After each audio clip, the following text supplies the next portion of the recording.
કરમસદ આણંદ મહાનગરપાલિકા દ્વારા આણંદની tulip multi speciality હોસ્પિટલને બીયુ પરમિશન ન હોવાથી કરાયો ₹1 લાખનો દંડ।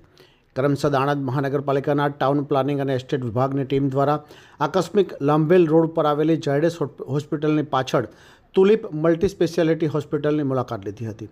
મહાનગરપાલિકાની ટીમ દ્વારા તુલિપ મલ્ટી સ્પેશિયાલિટી હોસ્પિટલના કબજેદાર પાસેથી હોસ્પિટલની બાંધકામ મંજૂર થયેલ પ્લાન, બીયુ પરમિશન અને ફાયર એનઓસી અંગે ચકાસણી કરતા તુલિપ હોસ્પિટલના કબજેદારો પાસે સક્ષમ ઓથોરિટી પાસેથી મેળવેલ પરમિશન ન હોવાથી મહાનગરપાલિકાના એસ્ટેટ વિભાગ દ્વારા the Gujarat provincial municipal corporation act 1949ની જોગવાઈના ભંગ બદલ તુલિપ મલ્ટી સ્પેશિયાલિટી હોસ્પિટલને વહીવટી ચાર્જ પેટે ₹1 લાખ દંડ ફટકારવામાં આવ્યો છે।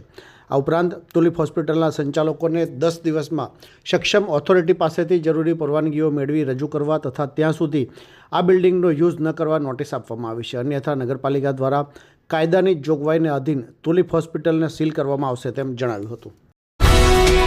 ये है हलचल टीवी नेटवर्क और आप देख रहे हैं हलचल टीवी न्यूज। हर हलचल पर नजर, हर हलचल की खबर।